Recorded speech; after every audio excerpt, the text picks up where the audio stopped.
People in how on a day, I say good morning, good afternoon, good evening, good night, depending from where you listen to the sound of my voice. This is the Biafra Superstars Media. Fellow Biafran is a very sad one. A Biafran girl has been killed in Abuja. Abuja again. Our sister, Sommie, has been buried by the Fulani terrorists in Abuja. Criminals, bandits, going from house to house.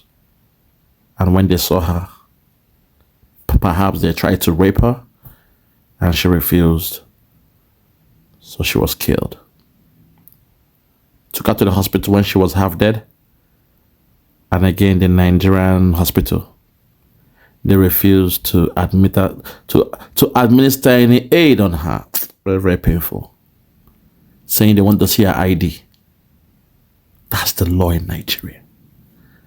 Somebody came in, little half dead, and you say you will not treat them until you see their AD or their ID, their ID card. You want to verify who are they. And your zoo politicians cannot change that law. Here in the Western world, anybody that has an accident or attack, we don't check IDs. You come straight and they take care of you and discuss later. Every minute counts. Every seconds count. Nigeria has let this Biafran girl down. Very, very sad. So please hear our brother Sowore as he breaks it down. And perhaps I'll come back and show you what he's saying about nnamdi kanu. If you're ready, let's go there. Watch this. As you are aware from the beginning, we knew that there was another voyage and waste of state resources.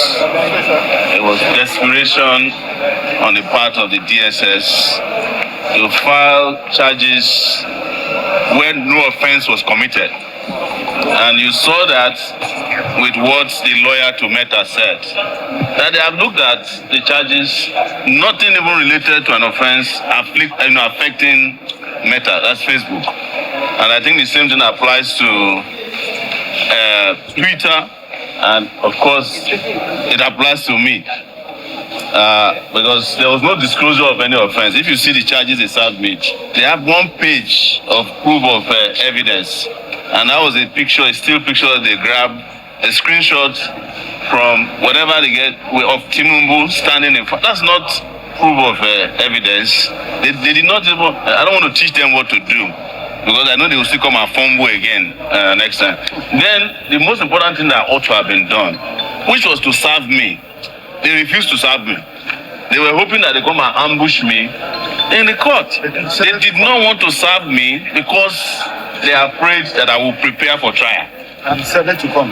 But I decided to come because even cases that don't concern me, I come to this court to attend to them. So, what is important, Nigerians, is that our focus on how to fix this country is our inalienable right, and it's sacrosanct. In the process of doing that, we will not spare anybody, because we are 200 million people, and we deserve good governance, we deserve attention, we deserve accountability, transparency, we deserve the basic minimum standards of democracy and tenets, one of which is freedom of speech. You cannot litigate against us in any court or criminalize it. Even the man, the drunkard in the FCT, Wike, who said an American has never called Trump a criminal, was presented with over 1,000 videos. The DSS claims that it's their job to protect the president. It's their job to protect him, but it's not their job to police free speech in Nigeria. That one is not. The DSS takes its inspiration from the Secret Service in the US, which exclusively protects the president of the US. The Secret Service has never filed a lawsuit against an American who said Trump is this or that, because they use America, that's what I'm using.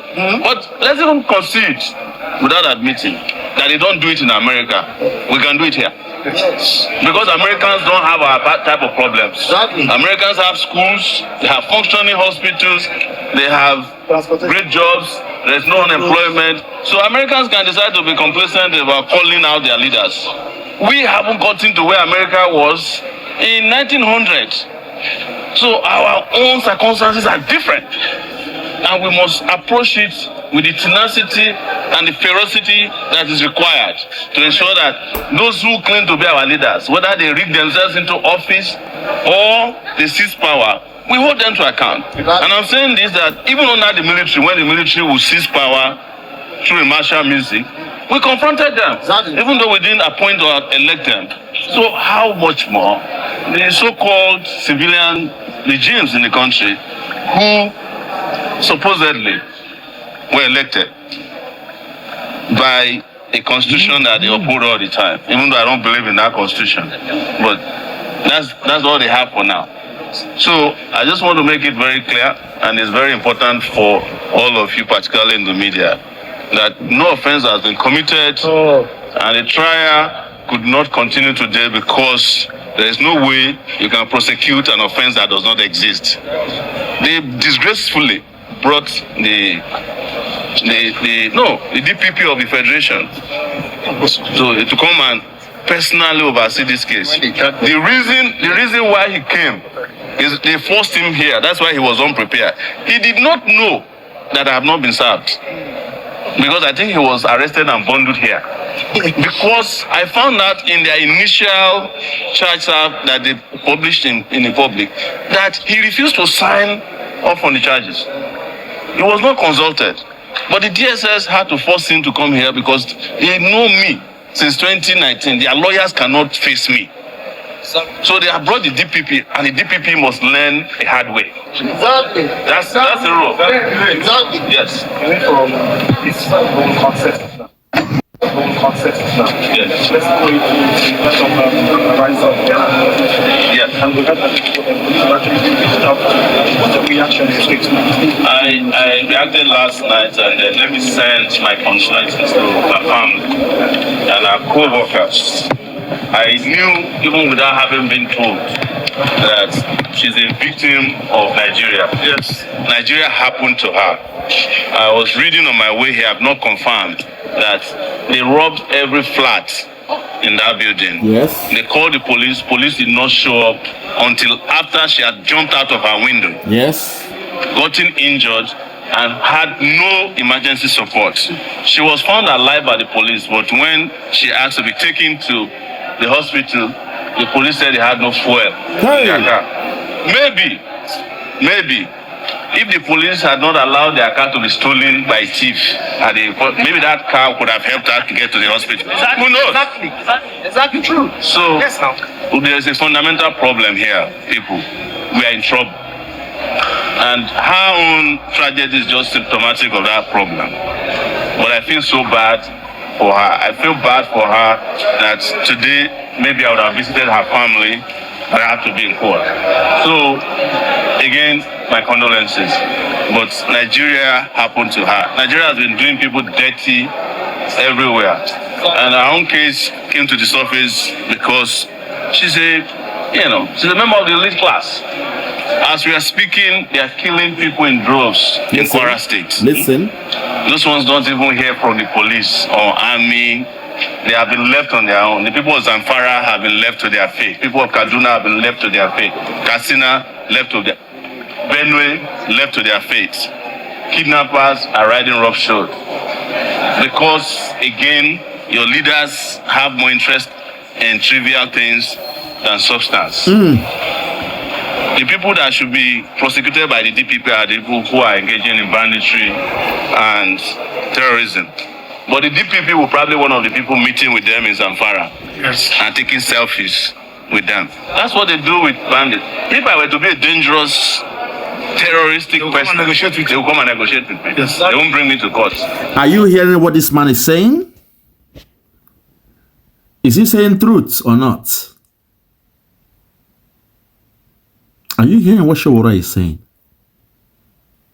You all know by now, if Sowore was carrying guns, AK-47, In fact, they will host a very big banquet hall meeting and party for him in Abuja.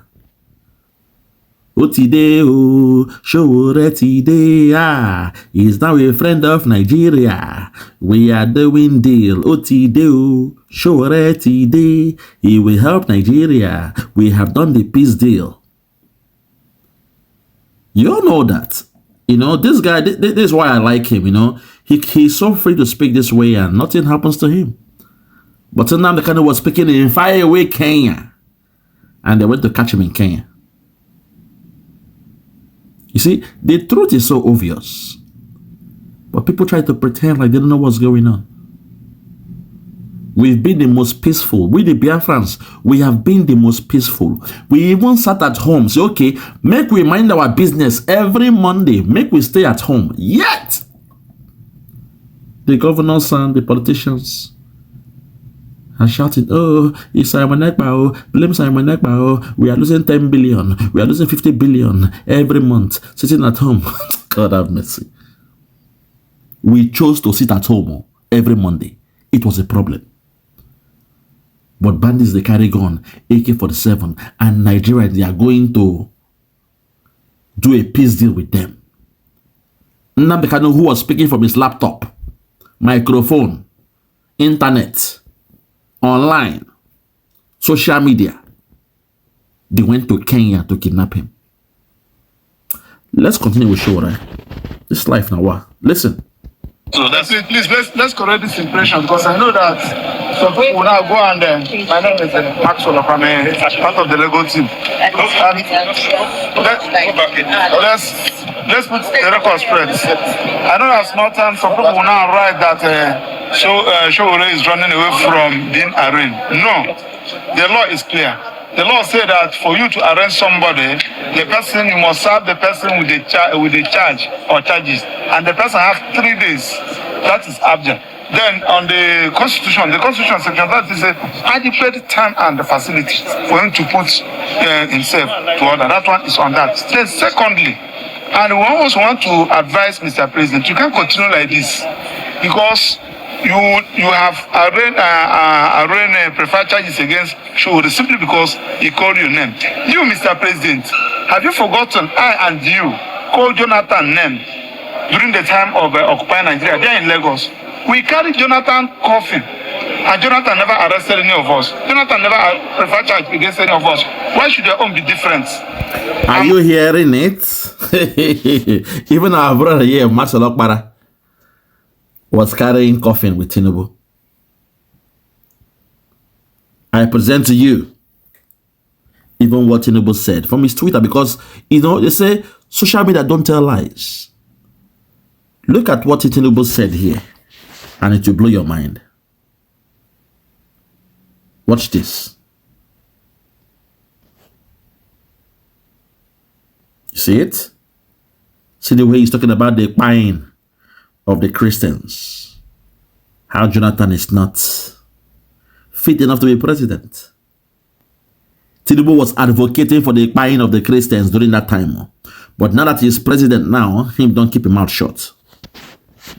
Let's continue. Highly disappointed. I don't know those who are advising you. Please, as a matter of urgency, discontinue this charge and face what is facing you. This is a distraction, and you cannot distract us. We are following you. We must criticize you. Go to the villages and see how people are mocking you. The other disaster that died, that called himself president, he died and Nigerians were jubilating. I'm talking about President Muhammad Buhari. Nigerians were jubilating. What shall you be remembered for?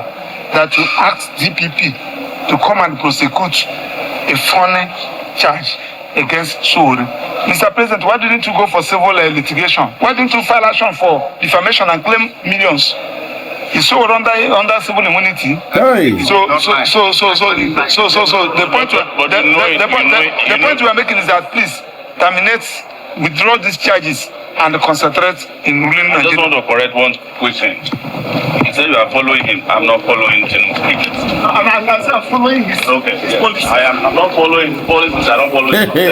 Sowore, he's so funny. I really love him. And I love Sowore.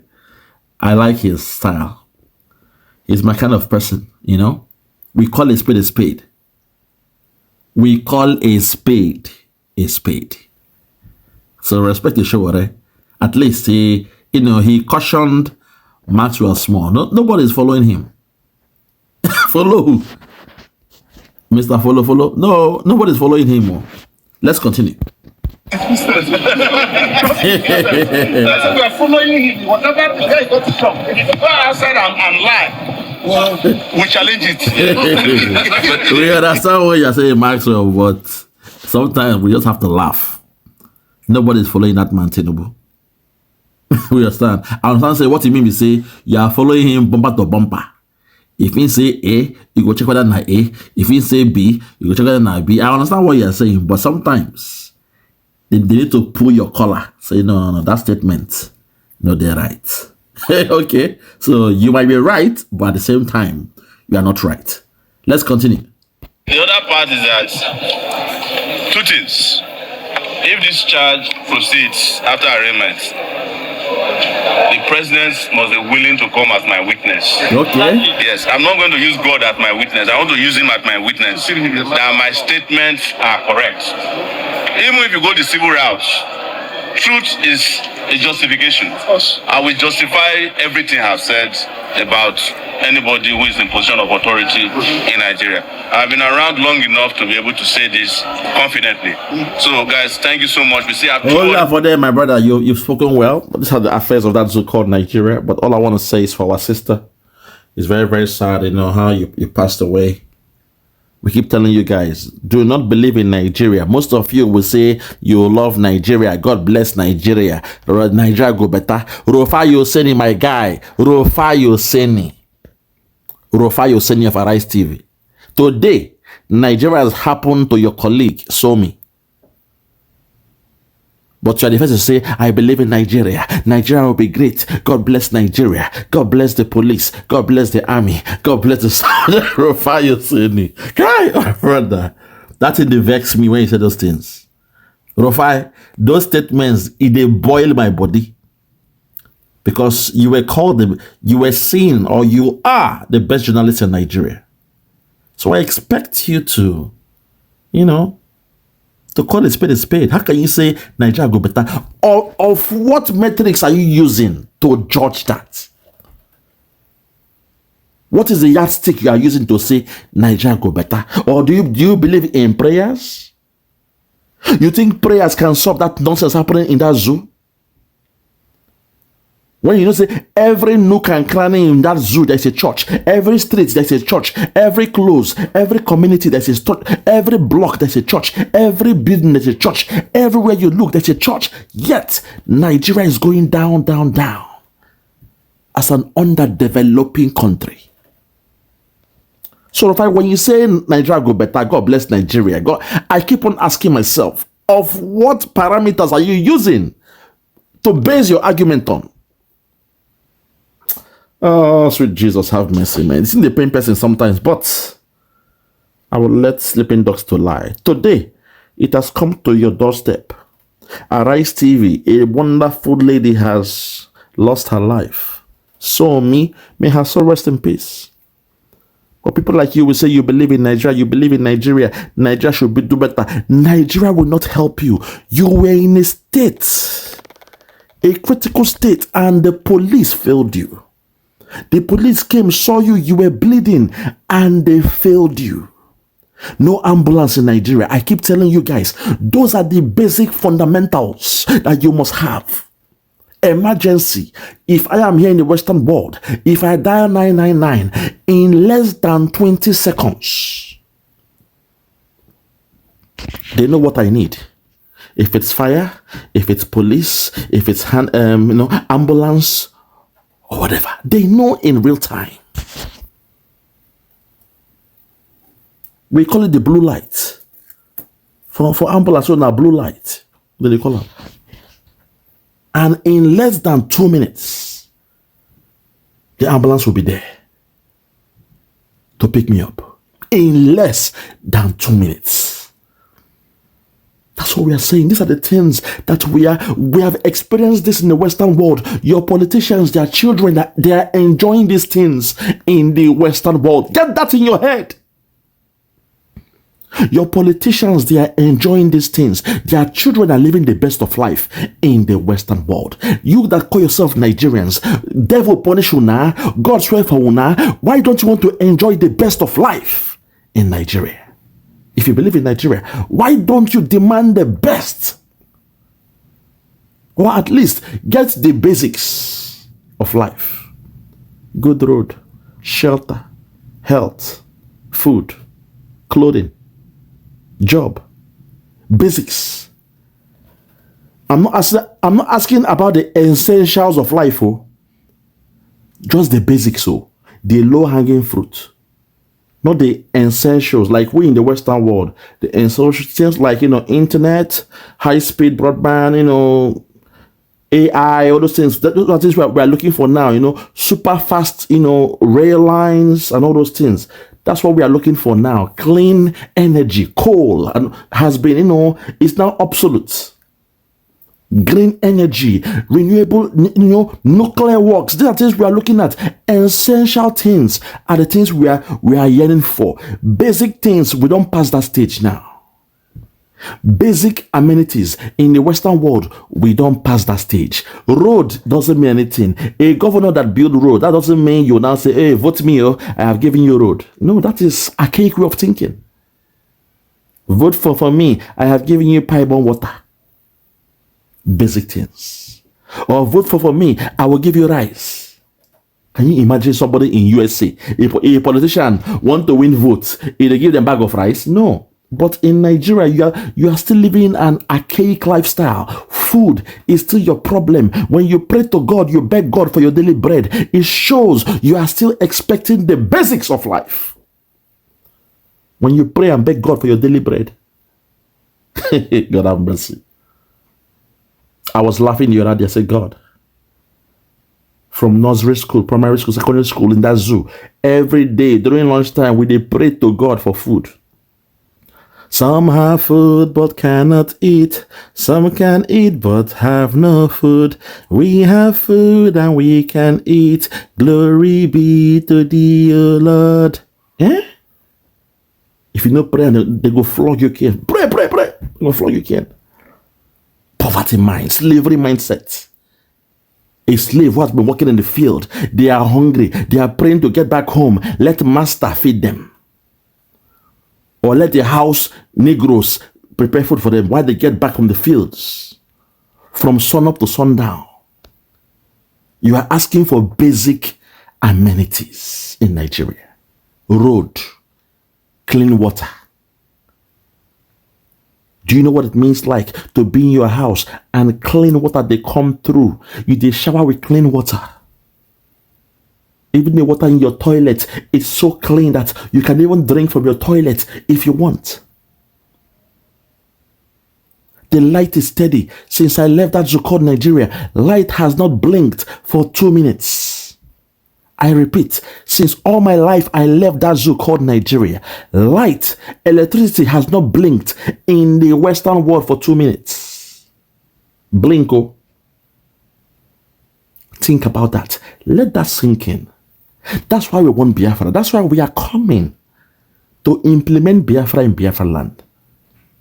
Only a devil, only a selfish idiot will be enjoying life in the Western world, and they pretend and they say, no, nothing is good in Western world though. They allow you to live in squalor, in abject poverty, and they won't tell you the truth of what they've seen, what they've experienced in the Western world. I see the children of the politicians, they are doing that all the time.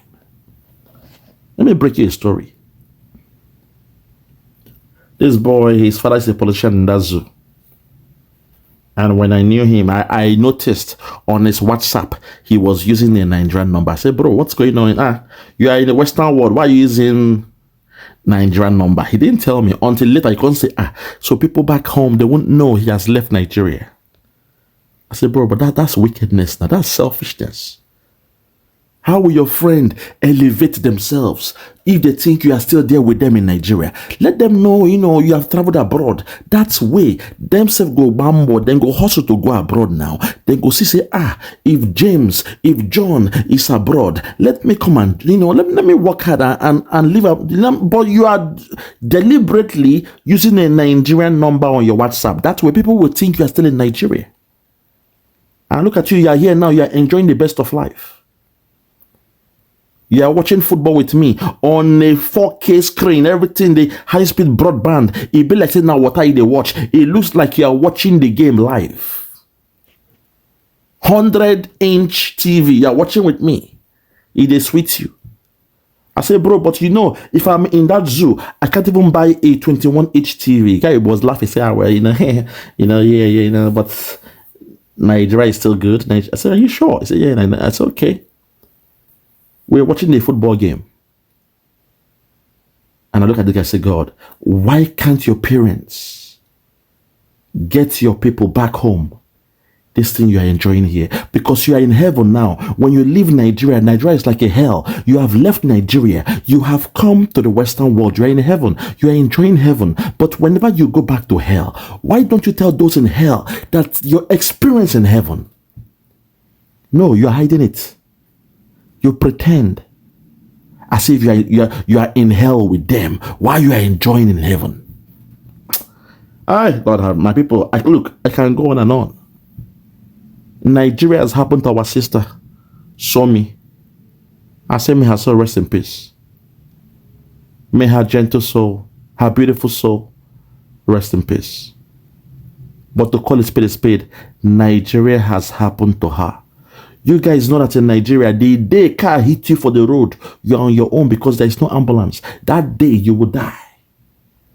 The day a bullet chop you, a thief shoot you gun, you are bleeding, there will be no ambulance. People will be watching at you, videoing your body slowly. There will be no ambulance. That day you die. If you are sick, your wife, she's pregnant and she's bleeding, no ambulance. That day she dies. You see me? I call a spade. You guys know these things, but you are just playing Russian roulette with your life. You are just there, hoping, praying to God. You pray to God. God will do it. In the name of God. In the name of Jesus. Touch my pastor. Touch my governor. Touch my senator. Touch my employer. I need that job. I need the money. Can you imagine? Think the way you guys think. You are praying to God. You are calling the name of God. When you should hold those guys, those animals, those criminals that you call your politicians, hold them accountable. You say no, you will do tribalism. Today, the chicken has come home to roast. May the soul of Sommie rest in peace. Amen and amen and amen. I rest my case. For those that have ears, let them hear. For those that have ears, let them hear. No more talk. Yeah, check me out. Superstars Media. Lord Lugard, Bloomington, Lord Lugard, and it's Wild Flora Show. 1914 amalgamation is what we dying for. 3 nations to 1 nation. Ever since annihilation, nepotism is nonsense. You and you, clap your hands. Biafra gonna come, clap your hands. Biafra, Oduduwa, we're free now. Freedom is gonna come, we're free now. Yeah.